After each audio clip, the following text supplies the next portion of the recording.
I bet your mechanical watch can do this.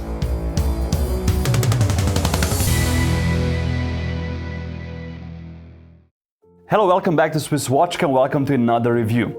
Today we have watched the channel which you requested highly throughout the whole year and since I basically started my YouTube career.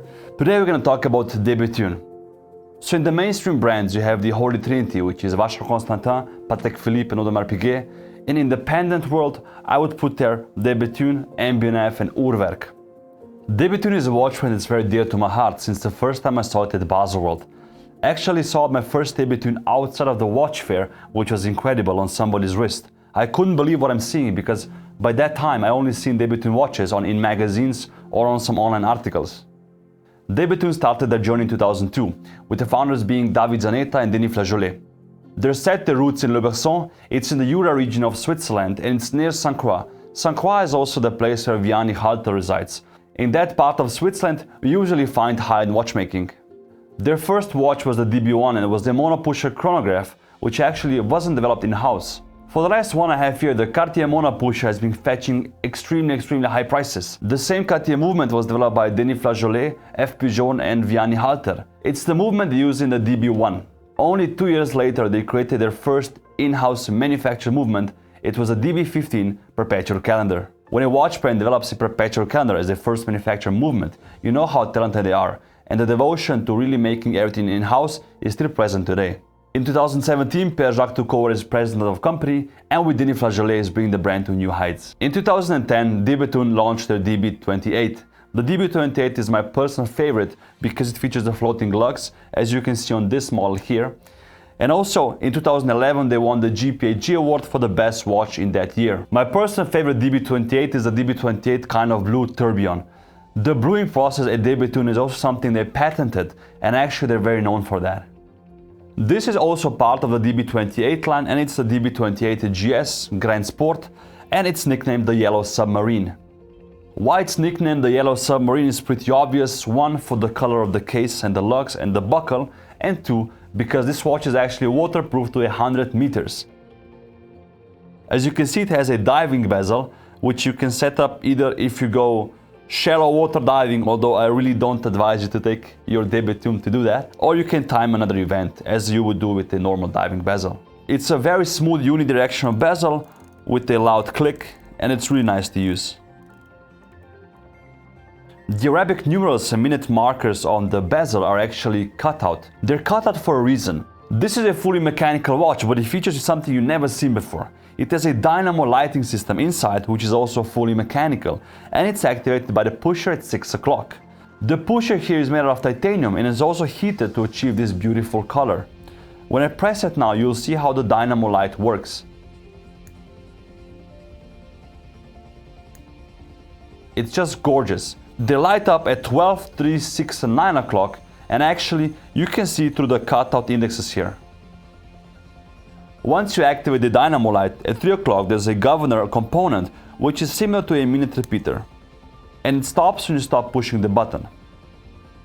The DYNAMO system, as well as a timekeeping function, are powered by the self-regulating twin barrel system, which is a patent by Bethune. This watch has actually a power reserve of 5 days. And once you activate the DYNAMO, it can run for anywhere from 30 seconds to 1 minute. It's a very useful function at night, similar to the principle of a minute repeater, although this one is a bit more affordable. Rest assured, this watch also features Luminova. The help of James Thompson, aka Black Badger, was required to implement his special Luminova blocks on this watch. You can see it on the hour and minute tip, and also the insets of the hour and the minute hand. Once on the dial, you see the most distinct feature of any Bethune. It's the delta-shaped bridge. The delta-shaped bridge is inspired by Star Trek. As you might have noticed, it's the same shape as their logo is. Most of the components on the dial, which look bronze or goldish, are actually made out of titanium. The hands, the bridges, the lower part of the dial, and also this inner side of the bezel ring is heated titanium. Bethune is known for their heat treatment of titanium and the different colors they can achieve. In this instance, for achieving this color, they used a different temperature than if they would make a blue version. Once I turn the watch a bit towards the light, you can also see a few components are actually mirror polished. So mirror polishing, like a normal mirror, would reflect anything you turn it against you. So now it's a bit more brighter, and once I turn it to myself with there is no light, it becomes a bit more black. The same technique of polishing was extensively used in my own personal Satori Biard ghost watch, which I also showed you on the channel. Apart from the mirror polishing, the Delta bridge also features Microlight. Microlight is the modern interpretation of guilloche by Bethune. Apart from the Delta, the Microlight decoration is used on the lower part of the dial, the side of the zirconium black case, on the caseback, as well as on the movement. Bethune likes to combine traditional watchmaking with innovative, crazy avant-garde designs, which you can clearly see here. That's where we see the shape of the case and the lugs is something really avant-garde. The crown is at 12 o'clock, but we have traditional watchmaking in a sense of anglage, the polishing, and also the way they assemble the watches. Between 9 and 10 o'clock you have the power reserve indicator, as I mentioned before, of 5 days, and it's actually indicated by a very small triangle, which seems also to be heat treated. At 2 o'clock you see the self-regulating twin barrel, so when I turn on the DYNAMO light, you'll see how it moves and unwinds. Really cool. As I said, Bethune is a full-fledged manufacturer, and one of the most impressive parts for me is how they assemble their escapement and their balance wheels. They actually use a titanium balance wheel which has white gold inserts so they can optimize the temperature differences and also the air penetration. It's actually a patent. The balance spring has a flat terminal curve and is also patented. What is also visible to the naked eye, and you don't need a loop for it, is a triple parachute shock absorbing system Bethune uses. It's an innovation they came out with in 2005, it's still present today, and also it helps the accuracy of their watches, which is something that's very important to Denis Flageolet, the founder of Bethune. To make the system as flawless and accurate as possible, they also use silicone in their escape wheels. The movement is really impressive. It has a total of 400 components, and it's mostly visible on the dial side. I love the depth of it and also the three-dimensionality of the whole appeal. When you turn the watch around, you can see there's also a small opening on the case back, where you can see a small portion of the movement as well. The case and the lugs are also made out of grade 5 titanium and are also heat treated to get this beautiful bronze color. The color reminds me of my Tudor bronze watch after a few years of wear and tear. It's really beautiful, and the lugs actually have insets inside which are polished. The bezel is polished on the top, a bit riveted from the side.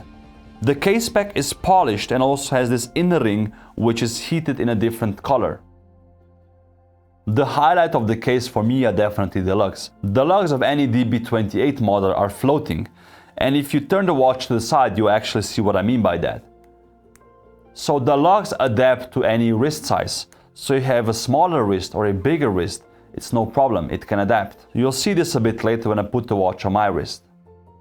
Although the shape of the lugs has changed throughout the years, the tip of them is still the same as in the first Bethune watch. I also love that the crown is at 12 o'clock and not at 3 o'clock, so it doesn't, go into your wrist. And also it's actually very easy to use.